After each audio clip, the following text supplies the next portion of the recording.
Et tout de suite, illico, sans toute transition aucune, on reçoit avec beaucoup de plaisir nos parrains, toujours qui nous accompagnent, la Najed, avec son directeur de la communication et des relations extérieures, Monsieur Akichi Alain. Bonjour. Bonjour Alix, bonjour Marco. Monsieur le directeur, comment ça va? Ça va bien? Ça va très bien sur le terrain. Qu'est-ce qu'on dit sur le terrain? Objectif zéro déchet dans les rues 2019, vous y pensez de plus en plus? Comme le disait l'autre, qui veut aller loin ménage sa monture. Aujourd'hui, l'État de Côte d'Ivoire a mis la bouchée double. Nous constatons tous ensemble que les rues sont propres. Effectivement, les bacs à ordures sont enlevés régulièrement.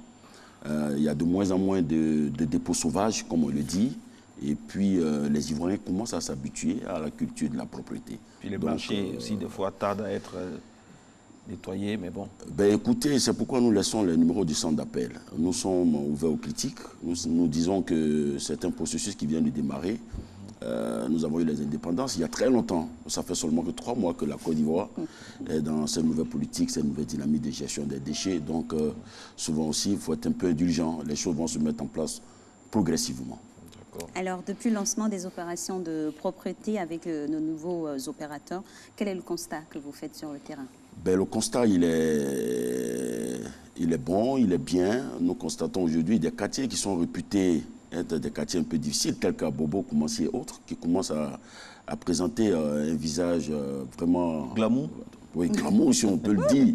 On peut le dire aujourd'hui, là, je vous mets au défi, vous pouvez parcourir les grands artères de la commune d'Abobo, vous verrez que les rues sont propres, les caniveaux sont curés. Et puis, bon, ce que nous demandons, c'est d'éviter surtout de jeter les papiers mouchoirs dans les rues. C'est ça qui est important, surtout les sachets. Sinon que les Ivoiriens commencent à adopter de nouveaux comportements. Et bon, il en va de bien pour l'ensemble des Ivoiriens. Les gens parlent de lisibilité dans votre démarche, alors de processus, ils veulent un peu plus de lisibilité. Il y en a qui disent que les dimanches, vous n'êtes pas là, alors que les dimanches, parfois, on voit vos machines, tout ça. Il faut que les gens ont besoin aussi de pédagogie. Bon, important. Écoutez, l'enlèvement des ordures ne se fait pas de minute par minute. Hein. C'est un circuit qui est tracé, c'est un enlèvement qui est périodique et surtout qui est timing bien organisé. Méthodique. Il y a un timing qui est bien organisé. Donc ça veut dire que même si vous avez vu, comme vous l'avez dit l'autre fois, des poubelles ou des bacs qui sont remplis, bon, ce n'est pas les 2 heures qui suivent qu'on va débarrasser ce bac. Peut-être que le circuit est programmé pour 2 fois dans la journée et ça va se faire. Donc, même dans les pays développés, on n'en est pas les ordures chaque jour. Il y a une programmation qui est faite. Donc, nous sommes très heureux aujourd'hui que les Ivoiriens comprennent la nouvelle politique de gestion des déchets en Côte d'Ivoire qui pousse les Ivoiriens à emprunter la culture de la propriété. Puisque vous êtes rentré dans un domaine de nomination précise de certaines communes, on a souvenance de la grande artère d'Adjamé, le boulevard Nangu-Abrokwa. Quel est le constat là-bas? Ben écoutez, il y a un programme qui est en train d'être mis en place. Le nouveau maire d'Adjamé a décidé de prendre à bras le corps ce boulevard. Ce boulevard, je vous le dis, hein, nous allons vous montrer des images d'ici peu. À partir de 21h à 2h, 3h du matin, c'est un boulevard qui est carrément propre où vous pouvez manger. Ça, c'est vrai. Ça, je vous le dis, vous pouvez manger.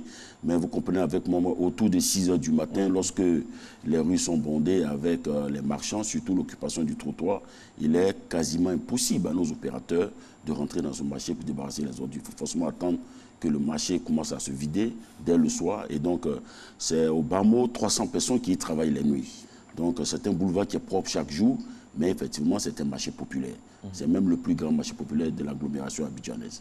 Oui, donc, comme c'est plus populaire, avec tout ce que vous nous dites là, ça veut dire quoi, finalement? Donc, c'est un traitement particulier? Qu'est-ce que vous avez vu? Bon, il y a une brigade spéciale qui va se mettre en place d'ici peu avec l'arrivée du nouveau maire pour traiter ce boulevard. En attendant que cette brigade-là soit là, qu'est-ce qu'on fait? Surtout en dégageant les marchands qui sont sur le trottoir. En fait, c'est ça qui pose un peu le problème.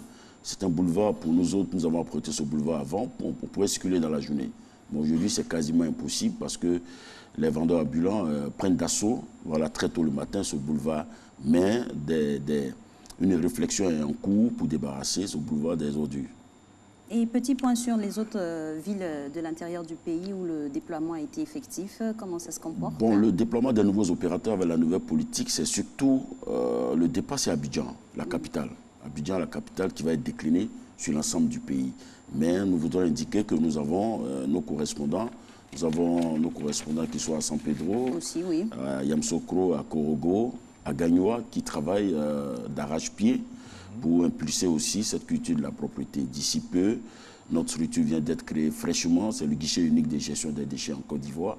Nous sommes l'autorité de régulation de la filière des déchets et donc c'est toute une politique qui se met en place petit à petit. Le point à Kosiouin? Ben, Kosiouin se porte très bien. Kosiouin, c'est vraiment le centre de valorisation et d'enfouissement technique. C'est un centre moderne dans la sous-région. Kosiouin, on n'y entre pas comme on le veut, comme on allait à Kwedo.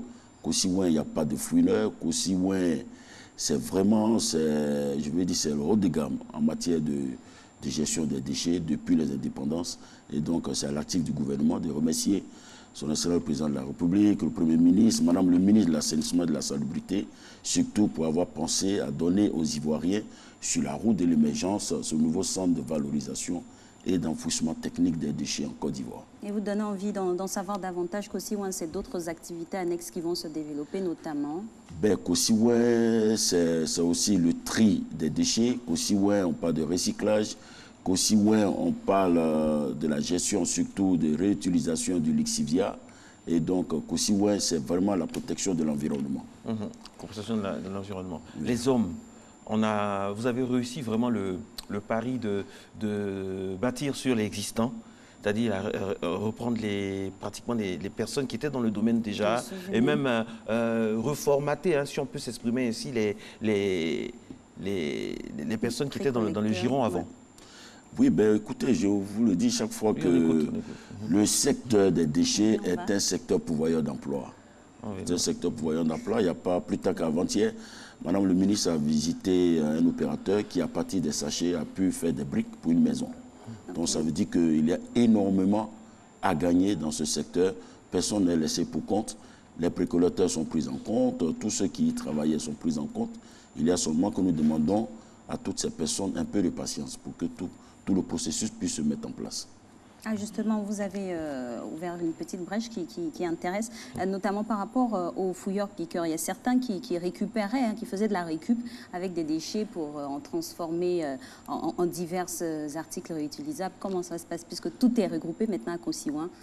Bon, écoutez, il s'agit aujourd'hui de déposer des agréments. Il s'agit aujourd'hui d'être dans les normes, pour montrer à l'État de Côte d'Ivoire que vous avez une expertise dans une matière bien précise. Et donc, tout ce qui se faisait de façon informelle rentre dans le formel. Donc, il n'y a pas le lieu, il n'y a pas de rupture.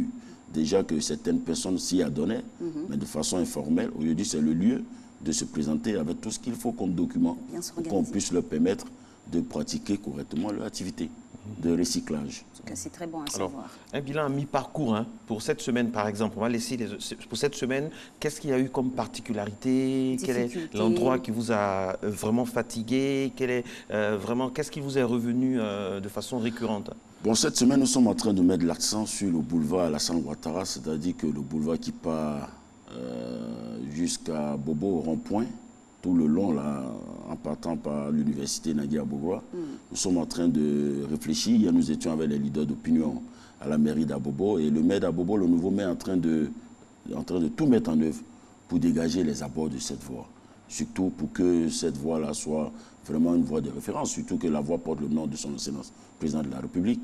Il faut que tous ceux qui travaillent aux abords de cette voie puissent comprendre que la route, la voie n'est pas une poubelle, parce que les habitations qui sont aux alentours décident, surtout à cause de la présence des ferrailleurs, des mécaniciens, de verser les ordures sur la voie publique. Donc c'est un peu notre objectif cette semaine était de travailler en direction des leaders d'opinion dans cette zone pour leur demander d'être nos relais sur le terrain pour demander à tous ces petits travailleurs, ces PME-là, de dégager la voie.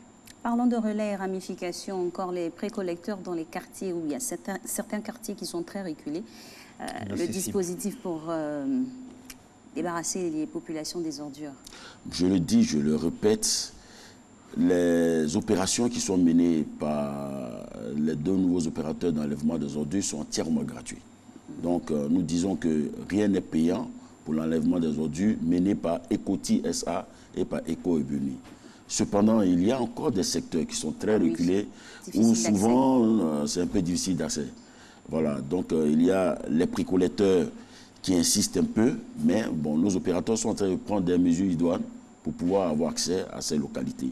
Je pense que c'est une question de jours, de semaines, tout rentrera dans l'autre. Qu'est-ce que vous avez, quelle information vous pouvez donner par rapport aux femmes qui travaillent, au niveau de leur sécurité? Parfois, elles sont carrément sur la route, en pleine circulation. Est-ce qu'il n'y a pas des sessions de formation, de recyclage aussi, au niveau pédagogique, à votre niveau, pour vraiment éviter des soucis? Bon, c'est des conseils que les opérateurs donnent à ces femmes-là qu'ils emploient. Ce sont des conseils de sécurité, surtout pour pouvoir mieux travailler sur les grands artères. Mais bon, aujourd'hui, on ne peut pas faire sortir tout le monde de ce système. Nous avons des engins de balayage qui existent pour les grandes voies, mais effectivement, nous avons des voies annexes où ces dames-là sont importantes pour nous, surtout que ce sont des personnes qui donnent l'exemple, elles sont d'un certain âge, donc pour nous, c'est aussi un élément de sensibilisation. Ça apporte un certain charme aussi. Voilà, nous avons des grandes personnes qui nettoient les voies, donc c'est le lieu de rappeler à tous ceux qui jettent les papiers dans les rues pour dire non, ne le faites pas. Si vous voyez une personne âgée qui est en train de balayer les rues, ce n'est pas la peine de le faire. Et donc, ce sont des conseils que nous donnons. Je pense que les opérateurs sont bien outillés pour vraiment donner de plus amples conseils à ces dames-là pour nettoyer les rues. Surtout qu'elles le font à des heures, souvent à des heures de pointe, et qu'elles ne peuvent pas le faire autrement. Voilà. Alors, pour parler des heures de rappel de sortie des ordures, il faut le dire encore et encore, toujours. Bon, on le répète, pour réussir cette opération, les heures de sortie des ordures, c'est toujours la même chose. Nous le disons de façon générale, entre 17h et 21h pour le soir. 17h, 21h, sortez vos ordures. Et 5h, 6h pour ceux qui n'ont pas pu le faire. En dehors de ces heures, nous prions toute la population abidjanaise de garder vos ordures à la maison, attendre la prochaine heure.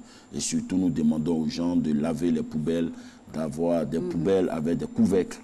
Voilà, c'est ça. Vraiment, ce sont ces petits gestes-là que nous demandons à la population pour accompagner cette nouvelle politique de gestion des déchets en Côte d'Ivoire.